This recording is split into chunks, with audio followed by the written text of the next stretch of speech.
Tell me about yourself and why you feel you are qualified for this management position. Sure. I'm a highly skilled critical care nurse with 28 years of clinical experience. I've assumed roles both in bedside nursing and in leadership. I'm currently working on my baccalaureate degree with an anticipated graduation date of May of 2016. My plan is to continue my education by pursuing my master's degree once I have obtained my baccalaureate degree. There are several skills required to fulfill the position of manager at Oceanic Hospital. I have acquired many of these skills from my years of experience in my leadership roles.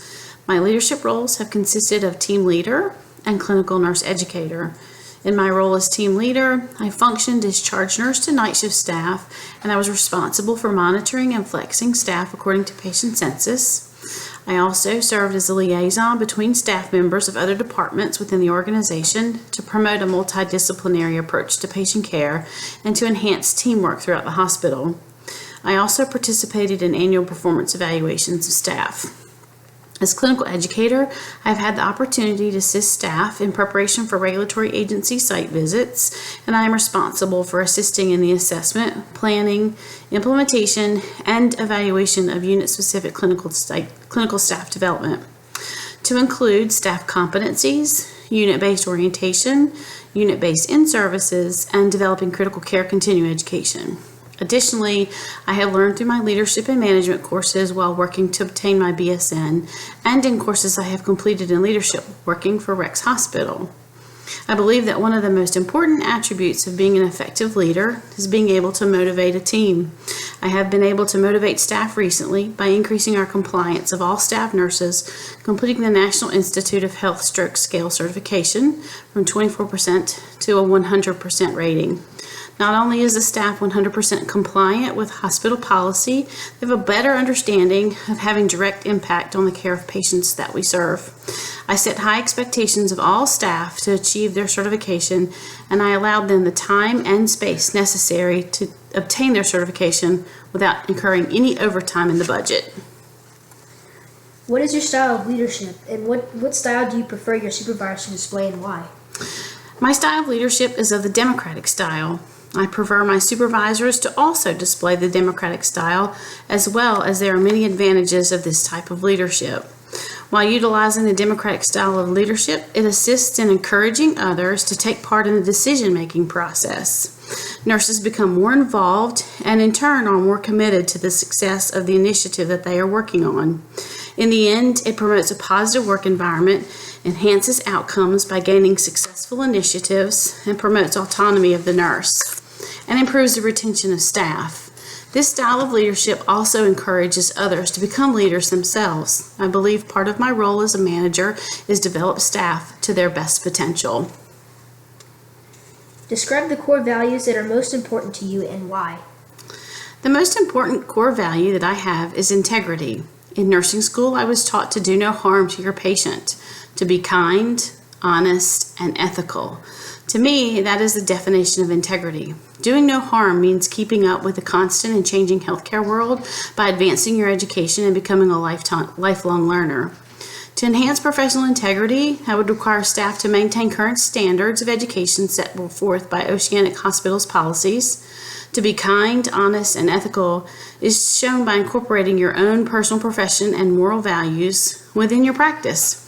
In order to inspect integrity of staff, it must be modeled by their manager.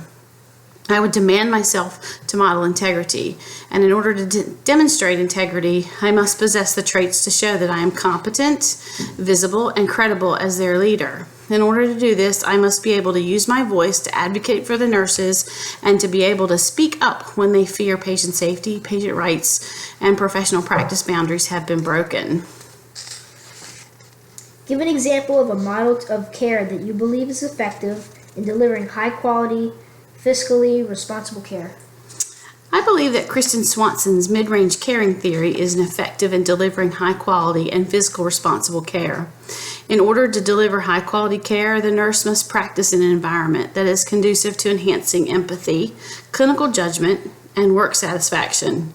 Kristen Swanson's theory supports this environment. The caring theory also keeps the patient in the center of what nursing does, teaching them self-care attributes by placing the patient Being in the center, they are more likely to be satisfied with their care and their experience. These are physically responsible attributes to the caring theory. List 3 skills that you feel are most important for managers to use when leading an interdisciplinary team. To what extent do you possess these skills?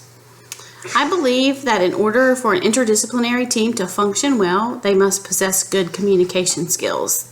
The team is comprised of members from different departments, and they must be able to facilitate the information that's being presented when coming together as a group. I believe I have good communication skills as I make it a point to stop multitasking and give my full attention to the speaker.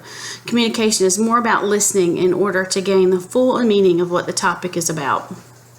Mutual respect is an important skill for an interdisciplinary team. In order to function as a team and allow the entire group the ability to get their ideas to the group, everyone must have mutual respect for one another. Everyone is important and everyone's ideas count. I believe I possess mutual respect as I allow everyone to put forth their ideas when deciding on a project and moving forward with the majority vote. Creative thinking is another positive attitude for the interdisciplinary team. By using creative thinking, the team is able to maximize healthcare delivery in the ever-changing healthcare world.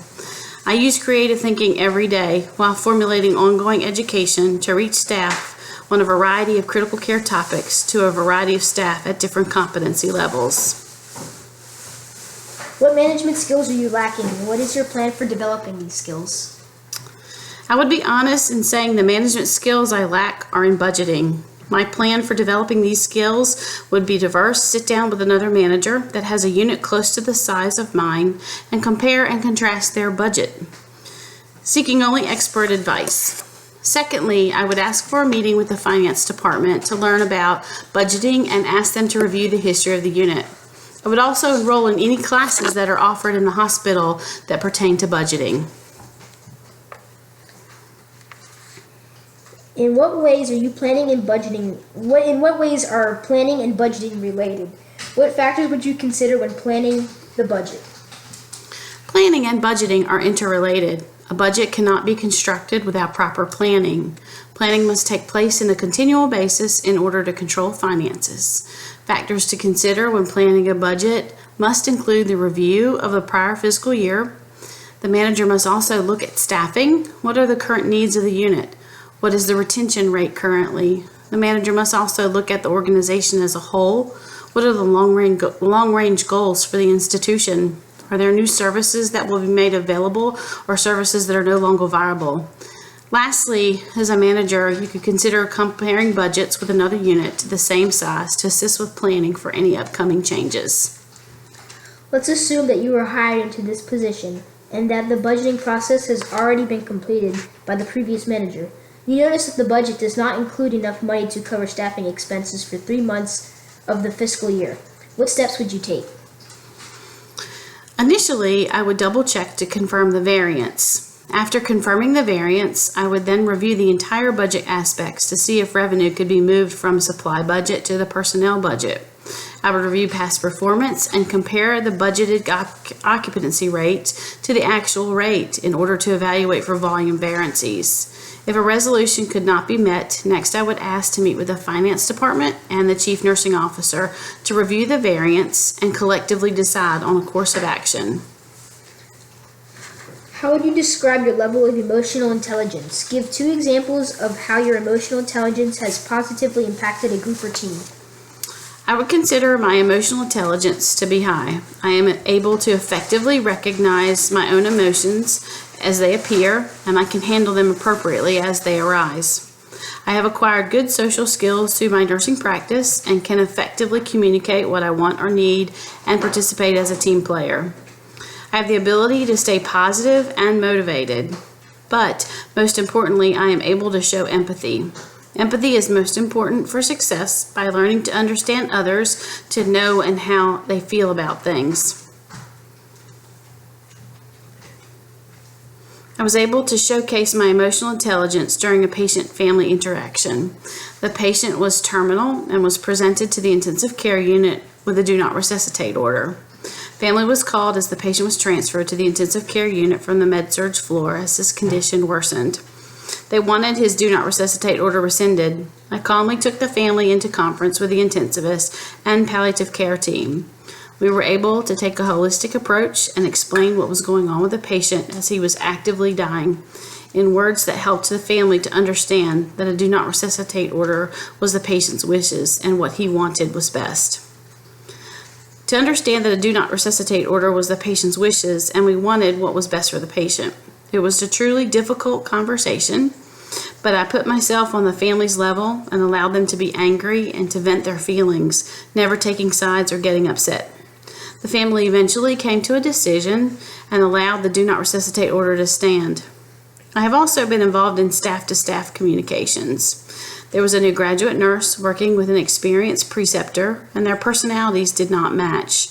I sat down with both and explained both sides of the situation, and that the most important factor was to have the graduate nurse receive the best orientation possible. Together, the three of us were able to work out a plan, and we ended up changing preceptors for the new graduate nurse. Afterwards, the experienced nurse came to me to thank me for the conversation and was appreciative of the conversation. Is there anything else you feel would be important for me to know about your qualifications to lead and manage the med/surg units? I believe my enthusiasm and my passion for nursing, along with my extensive nursing experience, makes me the perfect candidate for the position of nurse manager at Oceanic Hospital. I'd like to thank you for taking the time out of your busy day for this interview, and I look forward to hearing from you soon.